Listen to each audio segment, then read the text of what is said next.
When you hear the words theological education, what might come to your mind is the stereotype of going off to seminary, learning Greek and Hebrew, in other words, a classroom education.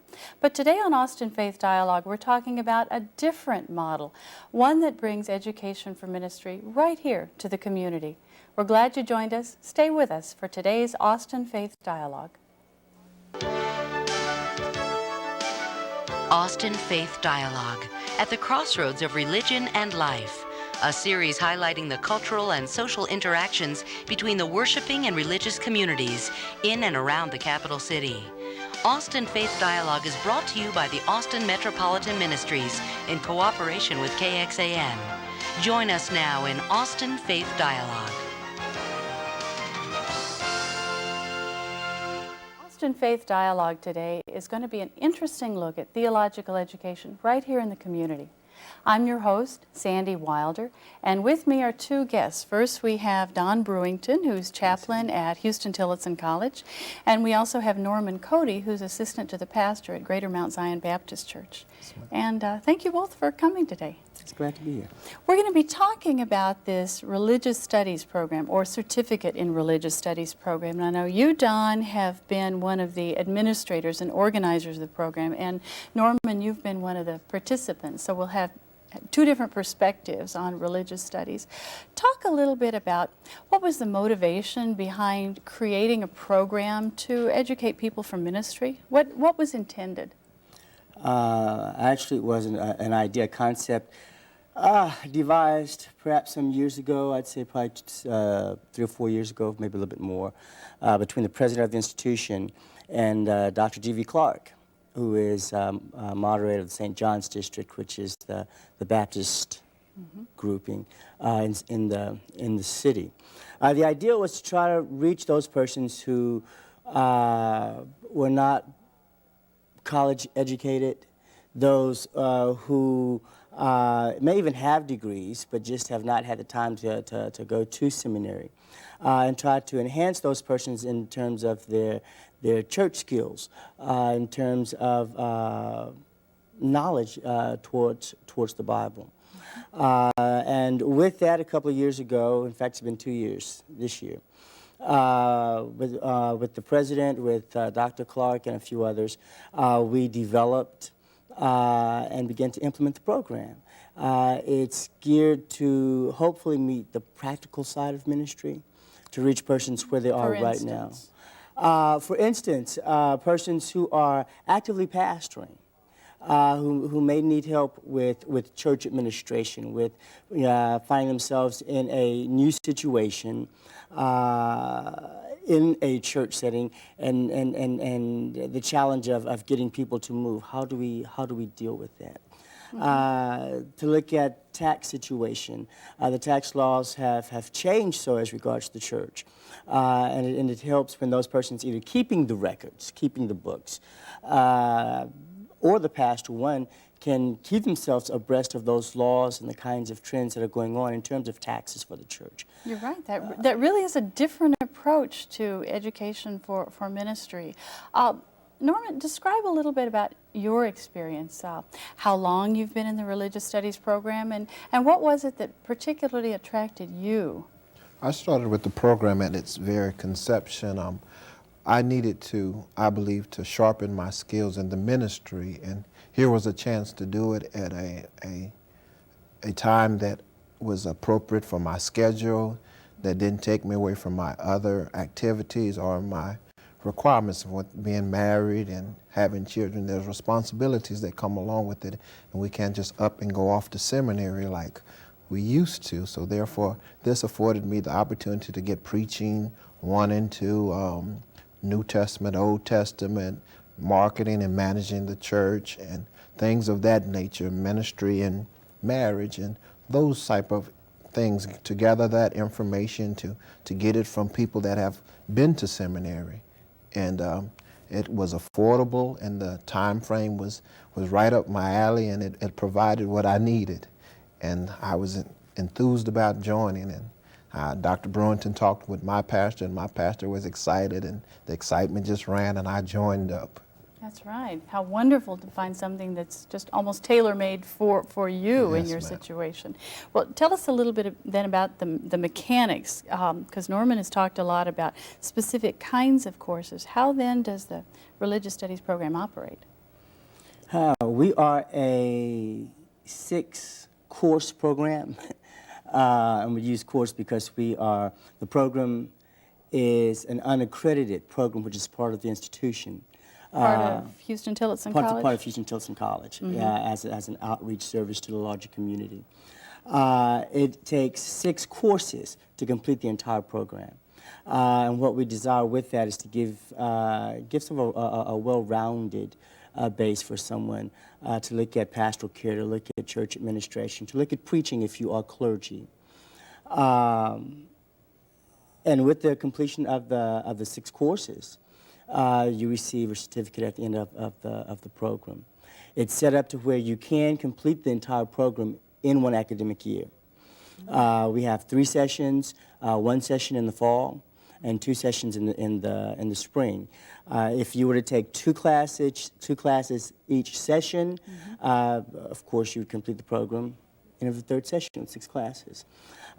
Because persons do have other obligations. They are married. They have other things that they do.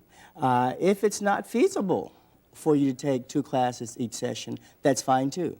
It just simply says that you might finish the course in a year and a half or 2 years out, as opposed to doing it in the 1 academic year. So it's set up to hopefully meet the needs of anybody desiring to engage, and that you may not feel bad because you'd have to say, oh, well, I can't complete the entire program.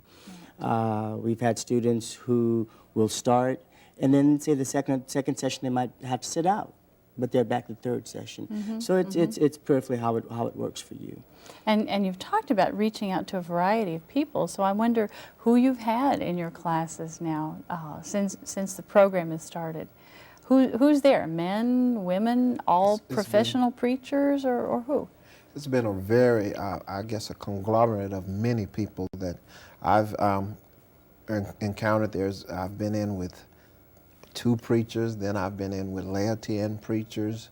I mean, it's been a good experience as well to see some of the laity's views on the scriptures, on the background of the Bible. But the thing that really brought it out for me was to sit in there and to see my belief coincide with the facts of the Bible, learning the factual, the time frames, the background of what's actually being taught, and no personal denomination being pushed, but just learning the basics about what we believe and what the Christianity is about, and sharing it in a group setting with someone who's already been to where I might not be able to go, or looking forward to going, but to get the equipment and sharpen the tools in which I've already gathered.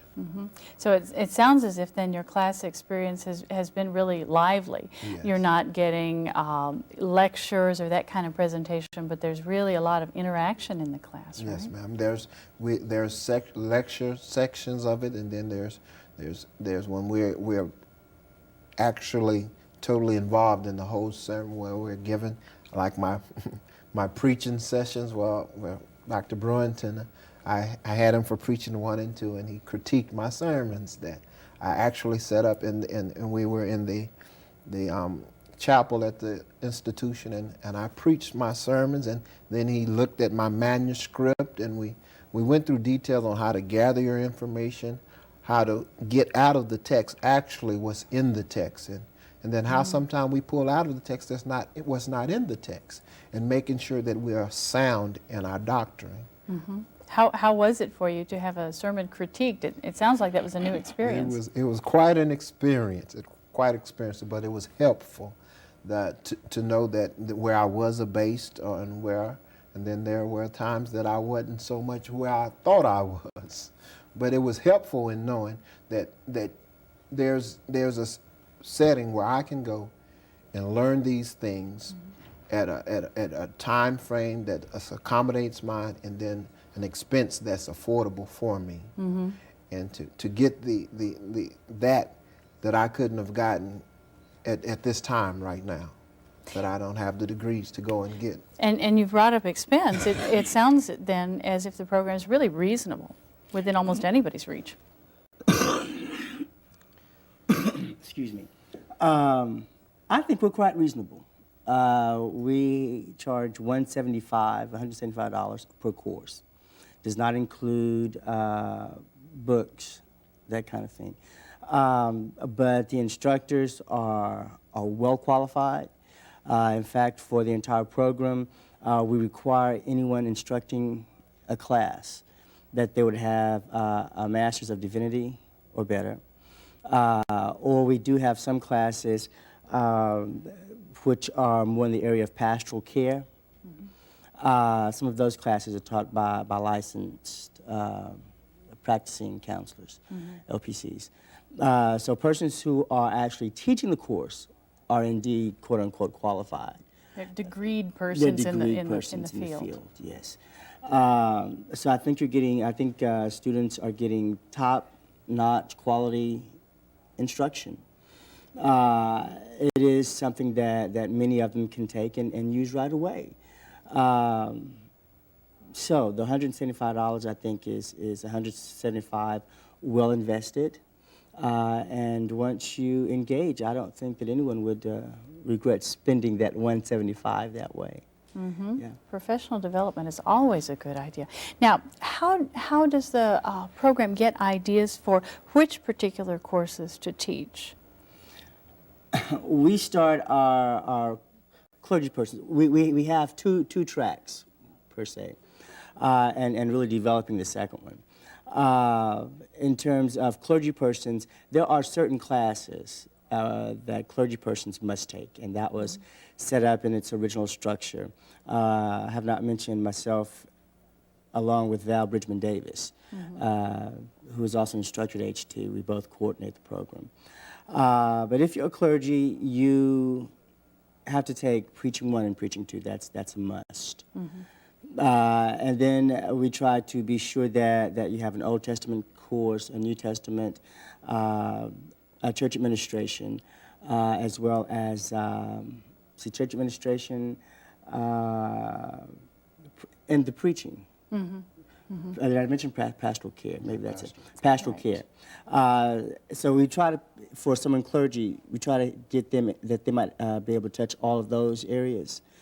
If it's non-clergy, and we are stressing non-clergy because what we're finding is that the courses such as dealing with married couples, dealing with singles, are things that many clergy persons are dealing with in the church. I mean, those are ministries that they are over, that they're developing. So we're gearing our programs, our courses, towards that as we move to the fall. If you are doing other kinds of things in the church, then hopefully we can meet your need. As pastor, by helping to get with your laity, you know, at your church and saying, hey, we can help you better develop the programming that you already initiated within the context of your particular congregation. A good approach for ministry education. So we'll come back in a minute and talk a lot more about the program in religious studies at Huston-Tillotson College. Stay with us.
We're glad you're still here with us on Austin Faith Dialogue today. We're talking about the Religious Studies Certificate Program, Education for Ministry right in the community. And we're talking with Don Brewington, who's chaplain at Houston Tillotson College, and with Norman Cody, Associate Assistant to the pastor at Greater Mount Zion Baptist Church. And I'll ask you the first question then, Norman. Since we've talked some about the administration of the program, I wonder what it really feels like for a person who's now been out in ministry and in the community for several years, family responsibilities, community responsibilities, to step back and be a student.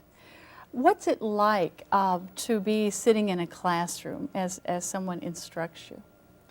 It's challenging, especially when you come in with the set knowledge of being in the field and already doing that from a clergyman's view, and to find out more detailed background on these ministries you're admitting to and developing to help the community and to help your church grow as it strives to be the kingdom that God is calling for. And to actually go into these classes is like being actually back in real school. It's a college courses is the way I view it. Is I'm not going to walk in there and just show up at my regular time and just going to make A.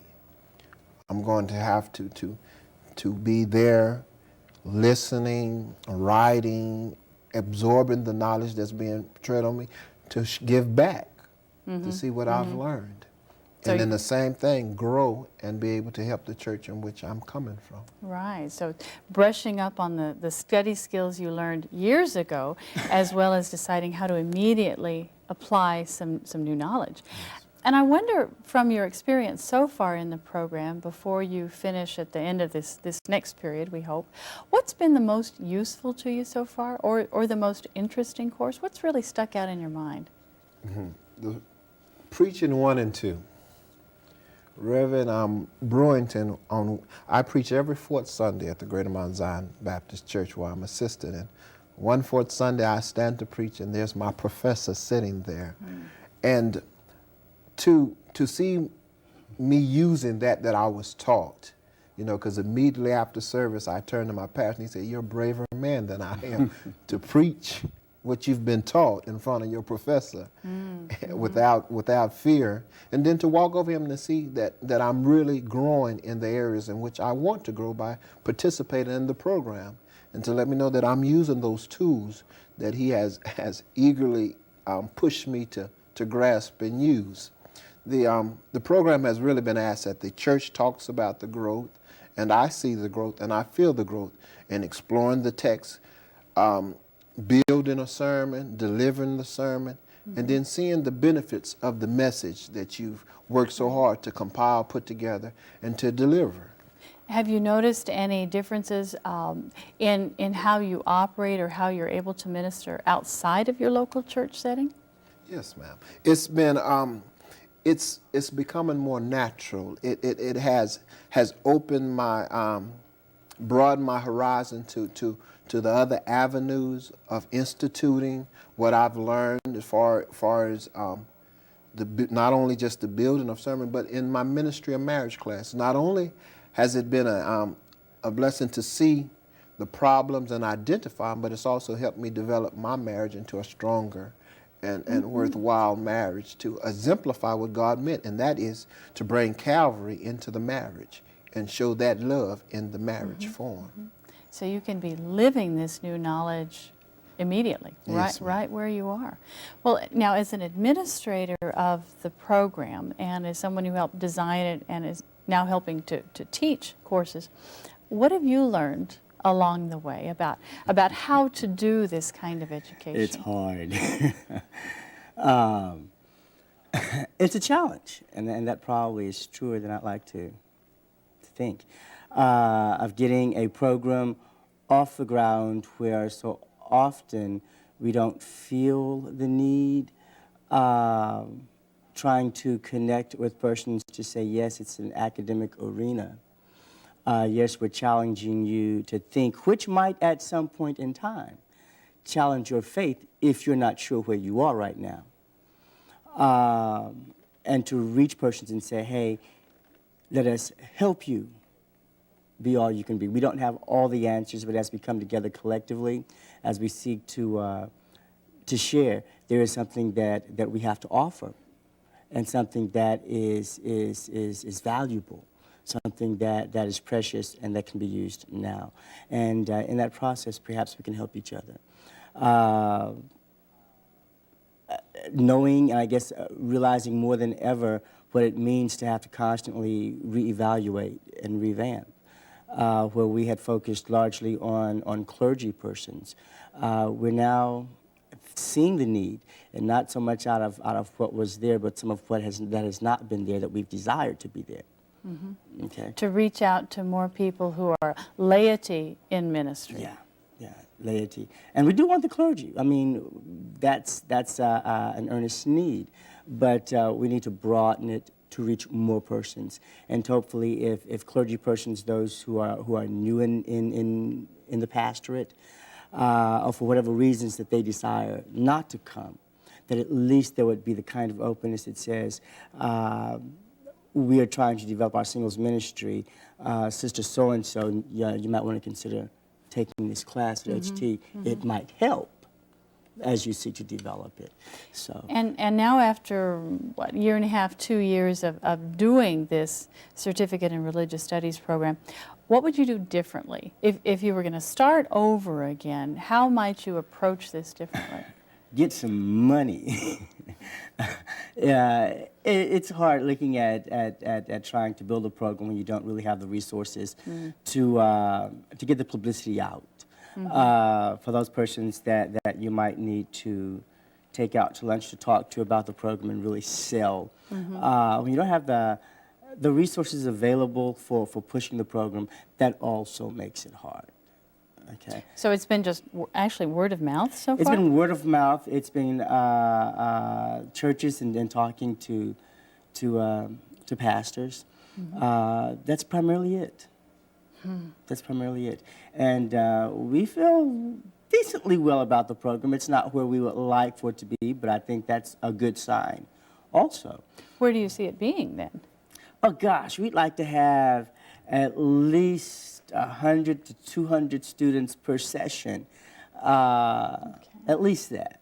And we'd be content for a while. And I assume that this is the only of its type of program in the whole Austin area? To my knowledge, it is, yes.